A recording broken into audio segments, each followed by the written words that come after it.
Binomial theorem for positive index. ठीक है, आज मैं समझाने वाला हूँ।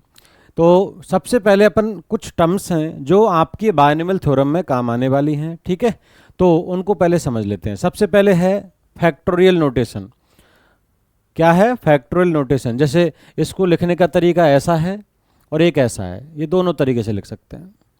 रीड करते हैं फैक्टोरियल एन या एन फैक्टोरियल। ठीक है, दोनों चलेगा, कोई दिक्कत नहीं है। तो एन फैक्टोरियल की जो वैल्यू है वो होती है कि अगर एन जीरो है तो आंसर आएगा 1। मतलब एन बराबर जीरो रखो तो जीरो फैक्टोरियल 1 हो गया, तो जीरो फैक्टोरियल क्या हो गया 1। और एन अगर जीरो नहीं है, कोई नेचुरल नंबर है 1 2 3 एंड सो ऑन, तो फिर आपका एन फैक्टोरियल का फॉर्मूला बन गया। ये क्या? N n minus one n minus two, ये कम करते जाओ 1 तक, सबका मल्टीप्लीकेशन। ठीक है, जैसे 1 फैक्टोरियल 1 ही होगा, 2 फैक्टोरियल 2 इंटू 1, 2 से लेके 1 तक प्रोडक्ट 2 आ गया। 3 फैक्टोरियल 3 2 1 का प्रोडक्ट 6, 4 फैक्टोरियल 4 3 2 1 प्रोडक्ट कितना आ गया 24। अब इसमें थोड़ा सा हमने दिमाग लगाया, क्या कि यार ये 3 2 1 कितना है सर? बोले 3 फैक्टोरियल, तो 4 फैक्टोरियल को मैं 4 इंटू 3 फैक्टोरियल भी लिख सकता हूँ। तो बोले 3 फैक्टोरियल पता है 4 से मल्टीप्लाई किया ये, तो यानी कल को मुझे ज़रूरत पड़ जाए 10 फैक्टोरियल की तो मैं उसे 10 इंटू 9 फैक्टोरियल भी लिख सकता हूँ। ठीक है, तो ये मेरे काम आने वाला है। अच्छा, 5 फैक्टोरियल क्या होता है? बोले 5 से लेके 1 तक का प्रोडक्ट, उसे हम 5 इंटू 4 फैक्टोरियल लिख लें। 4 फैक्टोरियल 24 आया, 24 इंटू 5 120 होगा। 6 factorial similarly 6 into 5 factorial 120 into 6 720 हो गया। और 7 फैक्टोरियल क्या हो जाएगा? 7 इंटू 720 दैट इज 5040। ये जो 7 फैक्टोरियल तक का डेटा है ये आपको याद रखना है। ठीक है, बहुत काम आने वाला है। बढ़ते हैं आगे फटाफट। अब एन फैक्टोरियल का नोटेशन मैंने अभी जस्ट बताया कि 10 फैक्टोरियल को मैं क्या लिख सकता हूँ, बताया था ना मैंने, 10 इंटू 9 फैक्टोरियल। बिल्कुल वैसे ही ये जो रिजल्ट है एन फैक्टोरियल का, उसे क्या ले सकते हैं? N into n minus one factorial. अगर ये समझ में आया तो फिर एन माइनस वन फैक्टोरियल को क्या ले सकते हैं? N minus one into n minus two factorial. फिर एन माइनस टू फैक्टोरियल को n minus two into n minus three factorial and so on, ये चलता जाएगा। ठीक है, अब समझना, उदाहरण के लिए जैसे मैंने कहा 10 फैक्टोरियल को क्या ले सकता हूँ? 10 इंटू 9 फैक्टोरियल। अच्छा, 10 इंटू 9 फैक्टोरियल को क्या लिख दें? 9 इंटू 8 फैक्टोरियल। ऐसे ही 10 into 9 into 8 into 7 factorial and so on, चलता रहेगा ये। ठीक है, चलो आगे बढ़ते हैं। अब मैथमेटिकल मीनिंग ऑफ एनसीआर, एक और टर्म काम आएगी एनसीआर। एनसीआर का पहले मीनिंग समझते हैं।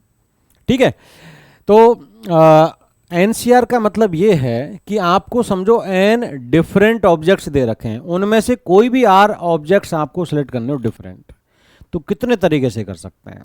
आया समझ में? उन तरीकों की ही संख्या आपकी क्या है? एनसीआर। ठीक है, तो जैसे एक एग्जांपल लेते हैं, उससे आप बेटर समझ पाएंगे। 10C1, एनसीआर का मतलब एन डिफरेंट ऑब्जेक्ट्स में से आर डिफरेंट ऑब्जेक्ट्स सेलेक्ट करने के तरीके हो गए। तो 10C1 10 समझो 10 लोग हैं, उनमें से एक व्यक्ति सेलेक्ट करना है। तो 10 में से एक व्यक्ति सेलेक्ट करने के कितने तरीके हैं? बोले सर 10 तरीके हैं, कोई भी एक सेलेक्ट कर लो उनमें से। अच्छा, 3C2, बोले 3 लोग हैं, 2 लोग सेलेक्ट करने हैं। मान लो 3 लोग हैं ABC और इनमें से आपको 2 लोग सेलेक्ट करने हैं, तो आप क्या कहेंगे? बोले सर या तो आप AB सेलेक्ट कर लो या फिर BC या फिर AC।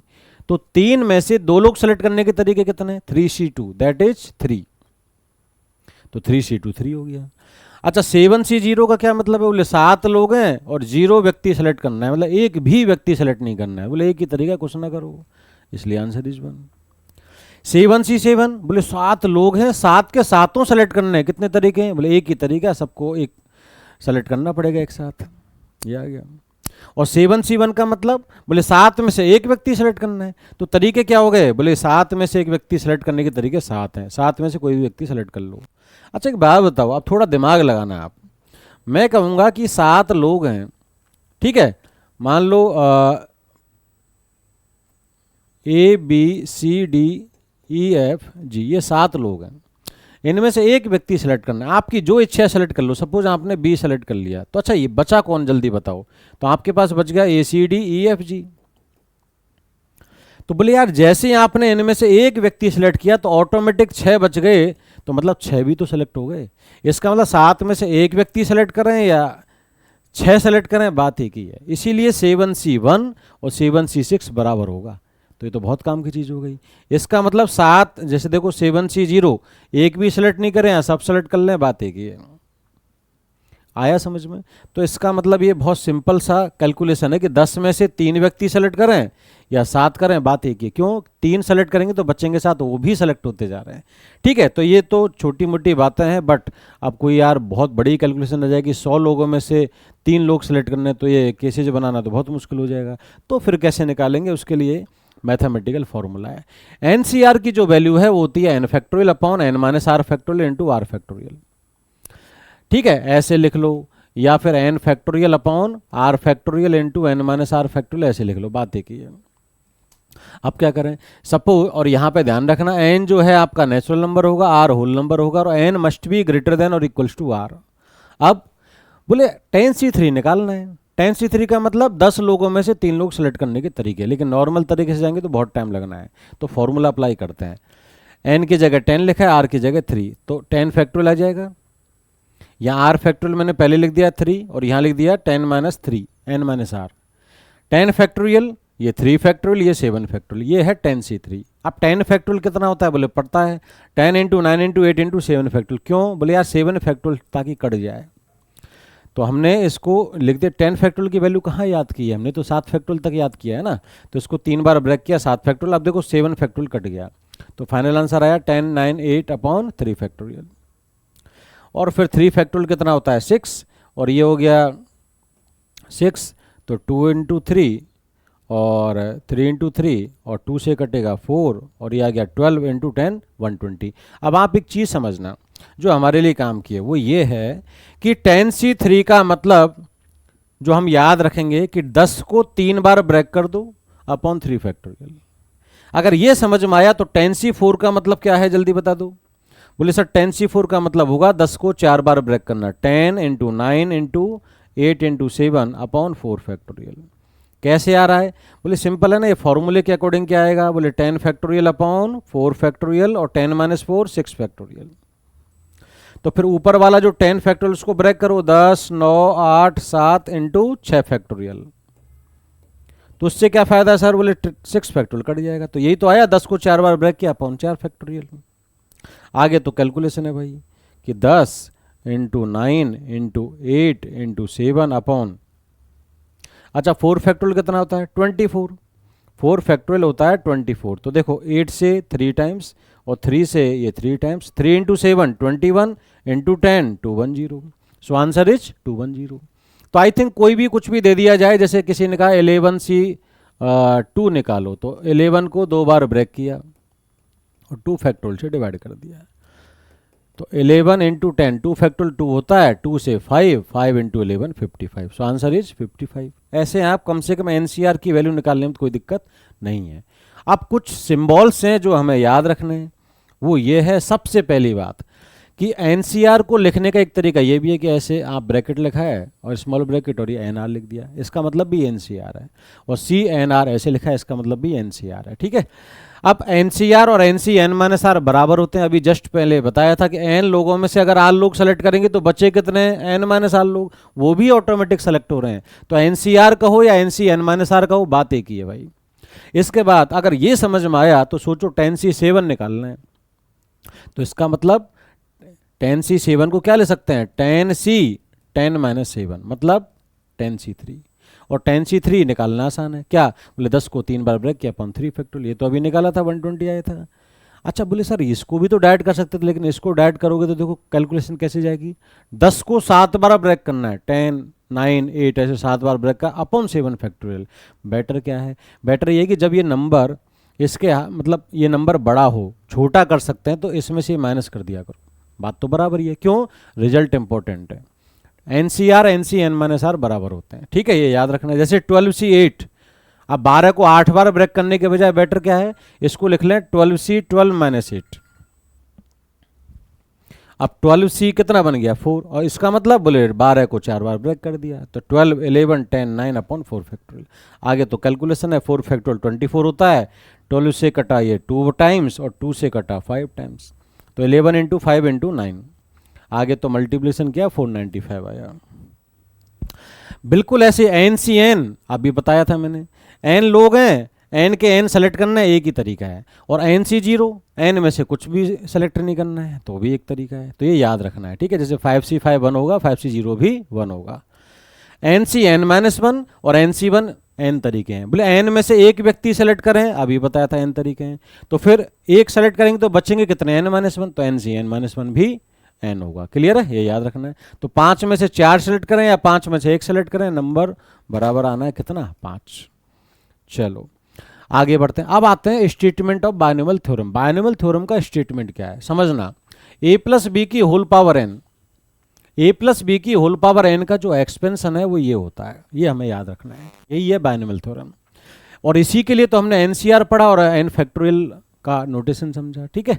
तो देखो ए प्लस बी की होल पावर एन का एक्सपेंशन क्या, सुनना ध्यान से, एन सी जीरो ए की पावर एन बी की power zero plus N C one ए की power N minus one B की power one plus N C two A की power N minus two B की पावर टू। आप एक चीज़ observe कर रहे होंगे, क्या बोले सर, ए की पहली बात तो एन सी एन ऊपर सेम है, यहाँ 0 1 2 ऐसे चल रहा है, एन सी जीरो एन सी वन एन सी टू। और ए की पावर एन थी वो रिड्यूस हो रही है, एन फिर एन माइनस वन ए की पावर फिर ए की पावर एन माइनस टू। और बी की पावर 0 से बढ़ रही है, 0 1 2। ये सब ऑब्जर्वेशंस हैं। और क्या है बोले, एक खास बात है सर, जो भी यहाँ लिखा है वही यहाँ लिखा है। देखो एन सी वन तो बी की पावर 1, एन सी टू तो बी की पावर 2। तो बोले सर आगे हम बता सकते हैं इसके बाद क्या आने वाला है, बोले भाई एन सी थ्री ए की power N minus three B की पावर 3। बोले ये कैसे बता दिया, बोले जो यहाँ आता है वो यहाँ आता है। और खास बात ये है, ए और बी की जो पावर्स है ना उनको जोड़ोगे हमेशा एन आएगा। आप देख लो एन माइनस टू और 2 ऐड कर दो एन आ रहा है, एन माइनस वन 1 ऐड कर दो एन आ रहा है। आया समझ में, तो ये है भाई। तो आज जैसे इसके बाद क्या आएगा, बोले एन सी 4 ए की power N minus 4 into b की पावर 4। आया समझ में, ये चलता रहेगा। तो फिर बीच में हम जनरल टर्म लिखना चाहें तो बोले एन सी आर अगर आ गया तो आर लगेगा बी में, तो बी की पावर आर। और ये जो पावर हैं ए और बी की उनको जोड़ोगे हमेशा एन आएगा।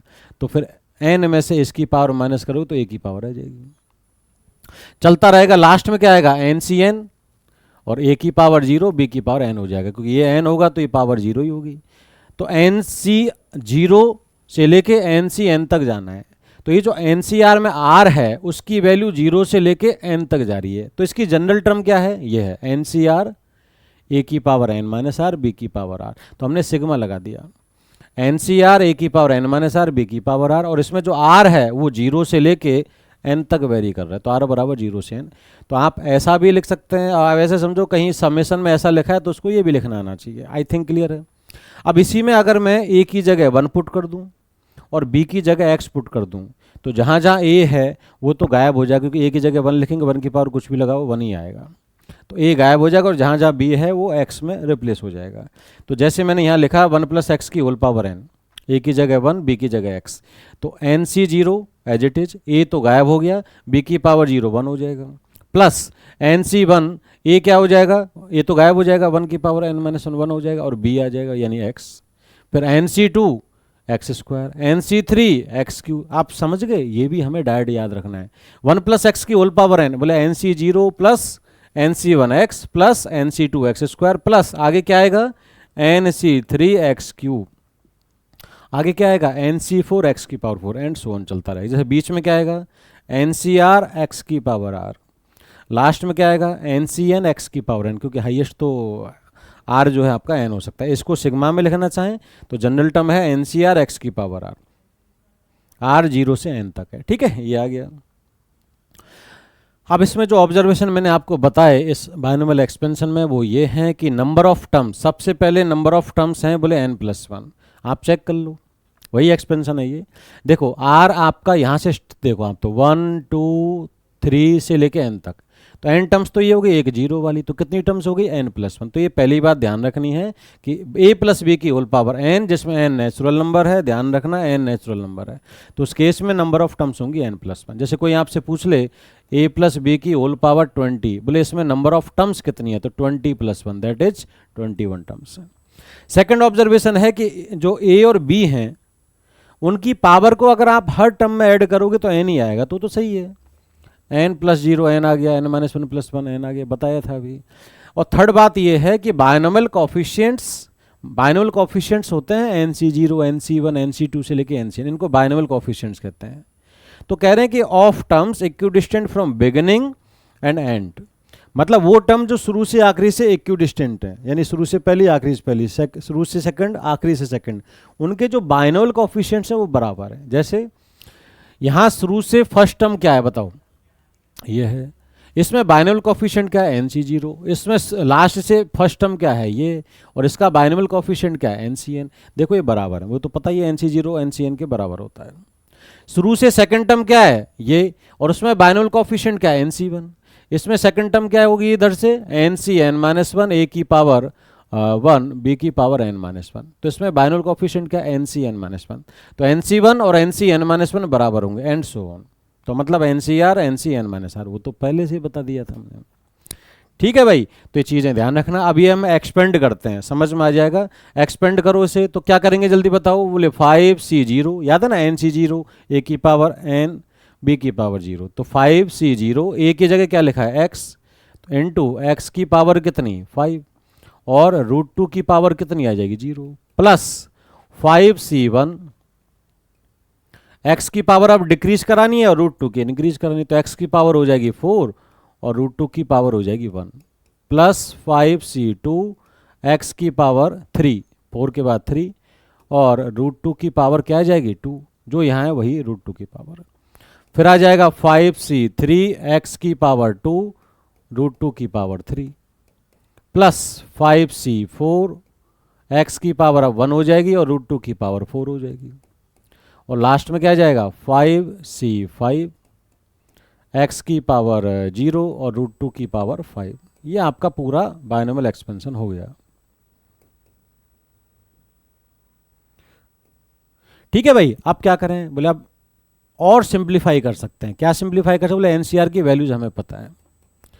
अभी बताओ 5C0 मतलब 5 में से एक भी व्यक्ति सिलेक्ट नहीं करना है, तो एक तरीका है, तो यानी 5C0 की वैल्यू तो 1 हो गई, ये बन गया x की पावर 5 और √2 की पावर 0 1 हो गया, प्लस 5C1 5 में से एक व्यक्ति सेलेक्ट करना है, बोले 5 तरीके हैं सर, और ये आ जाएगा आपका x की पावर 4 और ये आ जाएगा √2, प्लस 5C2, बोले ये तो निकालना पड़ेगा, कैसे निकालेंगे, बोले 5 को 2 बार ब्रेक किया अपॉन 2 फैक्टोरियल।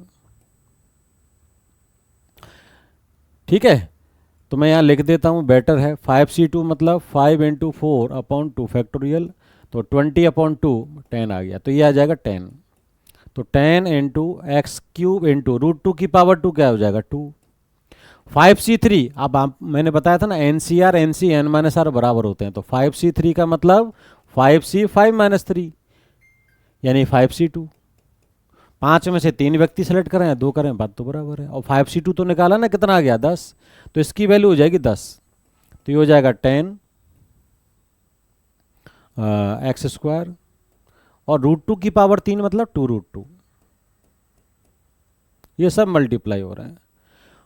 5C4 5 में से 4 व्यक्ति सेलेक्ट करें या 1 करें, बात है कि, तो 5C4 बराबर होगा 5C1 के, 5C5-4 यानी 5C1, तो ये 5C1 के बराबर है और 5C1 तो 5 होता है, तो यानी कि इसकी वैल्यू हो जाएगी 5x, और √2 की पावर 4 क्या होगी, √2 की पावर 2 होती है 2, और 2 की पावर 2, √2 की पावर 4 मतलब समझ गए ना, √2 कितना होता है 2 की पावर 1/2 की पावर 4, तो ये 2 से कटेगा तो 2 की पावर 2 आ जाएगी, दैट इज 4, तो ये आ जाएगा 4, प्लस 5C5 5 में से 5 व्यक्ति सेलेक्ट करना है, एक ही तरीका है, तो ये तो हो गया 1, x की पावर 0 भी 1, और √2 की पावर 5, बोले ये जो आया ना 4, इसको √2 से मल्टीप्लाई कर दो, मतलब 4√2, सिंपल।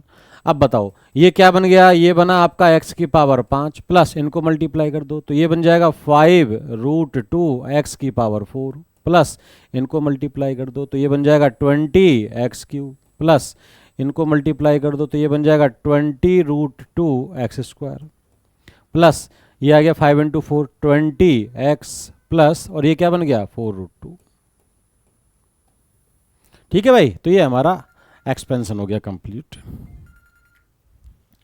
चलो अब इसमें आगे बढ़ते हैं। अब इसमें जैसे a माइनस बी की होल पावर n का एक्सपेंशन आ जाए तो क्या करेंगे? तो देखो इसको लिख लो a प्लस माइनस बी, यानी कि जो अभी हमने a प्लस बी की होल पावर n का एक्सपेंशन सीखा है उसमें a तो a ही है, बस b की जगह माइनस बी लिख दिया बस। तो यानी जो एक्सपेंशन था उसमें b को रिप्लेस कर दो माइनस बी से। तो इसका एक्सपेंशन क्या होगा? एन सी जीरो ए की पावर n माइनस बी की power zero plus N C one ए की power n minus one minus B की power one plus N C two A की power n minus two minus B की power two N C three ए की power n minus three minus B की power three. चलता जाएगा। बीच में क्या आएगा? एन सी आर ए की power n minus R minus B की power R and so on. Last में क्या आएगा? एन सी एन ए की पावर जीरो माइनस बी की पावर n। अब देखो माइनस बी की पावर जीरो तो वन होगा, तो ये तो आ गया एन सी जीरो ए की पावर n, और ये माइनस बी है तो माइनस बाहर आ जाएगा, एन सी वन ए की power n minus one into b minus B की पावर टू बी स्क्वायर होगा तो ये प्लस में रहेगा। माइनस बी का क्यूब माइनस बी क्यूब होगा तो यहाँ से माइनस बाहर आ जाएगा। माइनस बी की पावर फोर प्लस बी की पावर फोर होगा तो ये प्लस में आएगा, और ये चलता रहेगा माइनस प्लस। देखो सबसे पहले एन सी जीरो प्लस में, एन सी वन माइनस में, तो zero plus minus plus minus plus चलता रहेगा। ये क्या आएगा बीच में? माइनस वन की power R N C R A की power N minus R B की पावर आर, और लास्ट में आएगा माइनस वन की पावर एन माइनस वन, और ये सेम, और माइनस वन की पावर एन। मतलब आप ऐसे समझ लो कि एन जो है ना, एन वो माइनस वन की पावर में लगेगा। अब इसका मतलब समझाता हूँ मैं। देखो अगर आप गौर से देखेंगे ये जो एन सी आर है इसमें एन प्रीफिक्स कहलाता है और ये सफिक्स कहलाता है। तो जब जब सफिक्स आपका इवन है, जैसे जीरो, दो, चार, ये सब पॉजिटिव है, और जब जब सफिक्स ऑड है, जैसे एन सी वन में वन ऑड है, थ्री ऑड है, फाइव ऑड है, तो ये सब नेगेटिव आ रहे हैं। इसलिए लिखा माइनस वन की पावर एन। अगर एन इवन है तो एन सी एन के साथ पॉजिटिव आएगा, एन अगर ऑड है तो ये माइनस में आएगा। ठीक है, तो ये हमें याद रखना है। तो नेगेटिव का भी एक्सपेंशन अब क्लियर है ना? जैसे इसका डायरेक्ट कर पाएंगे ना, अब कैसे करेंगे जल्दी बताओ? बोले ऑल्टरनेटिव प्लस माइनस चलेगा, शुरुआत हो गई प्लस से, तो एन सी जीरो ए की पावर एन बी की पावर जीरो माइनस एन सी वन ए की power N minus one B की power one plus N C two A की power N minus two B की power two minus N C three ए की power N minus three B की power three, plus चलता रहेगा ऐसे। ठीक है, एन सी एन तक। चलो जैसे इसका एक्सपेंशन करना है हमें, देख लेते हैं कैसे करेंगे इसका एक्सपेंशन। तो इसका एक्सपेंशन करेंगे तो मैं क्या कहूँगा? बोले sir 4c zero into one की पावर फोर इंटू इसकी पावर तो जीरो, किसकी power zero? 3x² by two की power zero minus 4c1 into one की पावर हो जाएगी 3 इंटू जल्दी बताओ क्या? 3x² बाई टू की पावर कितनी? 1। तो 0 1 प्लस आ जाएगा 4c2 वन की पावर 2 और 3x² बाई टू की पावर क्या आ जाएगी भाई? 2। वन को मैं ज़बरदस्ती लिख रहा हूँ ताकि एक्सपेंशन पे हमारा फोकस हो। वैसे तो हमें पता है वन की पावर कुछ भी लगा वन ही आएगा। ठीक है, बट ये कि फ्लो में चल रहे हैं, कुछ मिस्टेक नहीं होनी चाहिए। तो माइनस में आ जाएगा 4c3 वन की पावर 1 और 3x² बाई टू की पावर 3, और प्लस में क्या आ जाएगा जल्दी बोलो? प्लस में आ जाएगा आपका लास्ट में 4c4 वन की पावर हो जाएगी 0 और 3x² बाई टू की पावर क्या आ जाएगी? 4। ये आ गया भाई। अब क्या करें सर? बोले 4c जीरो, चार में से एक भी व्यक्ति सेलेक्ट नहीं करना। एक तरीका, वन की पावर 4 1, 3x² बाई टू की पावर 0 1, तो ये तो हो गया 1 माइनस 4c1, चार में से एक व्यक्ति सेलेक्ट करना है। चार तरीके, वन की पावर कुछ भी लगाओ 1 आएगा, 3x² बाई टू की, तो ये 3x² बाई टू हो गया, प्लस 4c2, चार में से दो व्यक्ति सेलेक्ट करना है, तो ये तो निकालना पड़ेगा।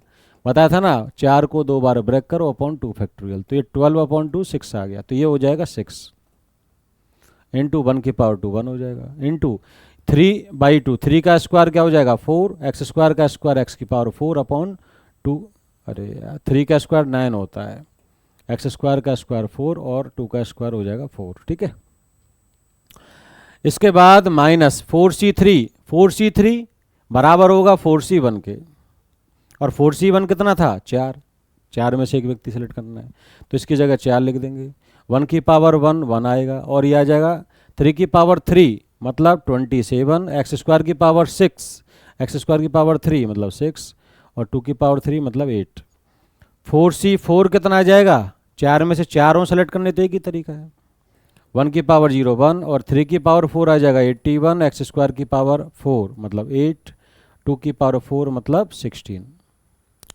तो आपका फाइनल आंसर ये क्या बना, बोले 1 माइनस 2 से कटेगा ये तो 2, 2 into 3 6, 1 minus 6 x square plus, तो ये कट रहा है क्या 9 इंटू 6, ठीक है 2 टाइम्स कट जाएगा, तो 2 टाइम्स कटेगा ये 2 और ये 3, तो याद है 27/2 एक्स की पावर 4 माइनस, यहाँ देख लो 4 से कटेगा कितनी बार, 2 बार, तो यह आ जाएगा 27/2 एक्स की पावर 6। ठीक है भाई। उसके बाद में आ जाओ 81, तो ये कटेगा नहीं, तो प्लस में आ जाएगा 81/16 एक्स की पावर 8। अब ये बताओ इसमें नंबर ऑफ टर्म्स डायरेक्ट बता सकते थे ना, कितनी आएंगी 4 + 1 दैट इज 5। तो आप देख लो 1 2 3 4 5, लास्ट वाले एक्सपेंशन में अगर हम देखेंगे तो पावर 5 है तो नंबर ऑफ टर्म्स कितनी होंगी 6, देख लो आप 1 2 3 4 5 6। ठीक है भाई, आगे बढ़ते हैं। ये क्वेश्चन पूछा है number of dissimilar terms in expansion of this, तो हम कहेंगे यार ये टर्म्स हो जाएंगी 15 + 1 दैट इज 16। तो ये कहना गलत है, क्यों, क्योंकि सर ये तो जो हमने फॉर्मूला पढ़ा है नंबर ऑफ टर्म्स का वो तो a + b की होल पावर n के लिए है, लेकिन यहाँ तो 3 टर्म्स है ना बेस में, तो ये फॉर्मूला वैलिड नहीं है। तो फिर क्या करें, बोले एक बार देख तो लो कि कहीं ये 2 टर्म में कन्वर्ट तो नहीं हो रहा है। तो अगर आप गौर से देखें तो बोले यार ये है 1 का स्क्वायर और ये है एक्स स्क्वायर का स्क्वायर, तो -2 इंटू 1 इंटू एक्स स्क्वायर और उसकी होल पावर कितनी है 15। बोले सर ये तो a² + b² - 2ab है, मतलब a - b का होल स्क्वायर है अंदर वाला, और उसकी भी होल पावर कितनी है 15, तो ये बन जाएगा 1 माइनस एक्स स्क्वायर की होल पावर कितनी 30। ये है एक्चुअली जो आपसे पूछा है उसका एक्सपेंशन, मतलब इसका एक्सपेंशन।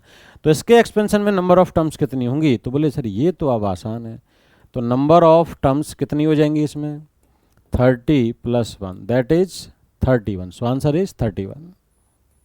ठीक है, क्योंकि परफेक्ट स्क्वायर था। ठीक है, चलो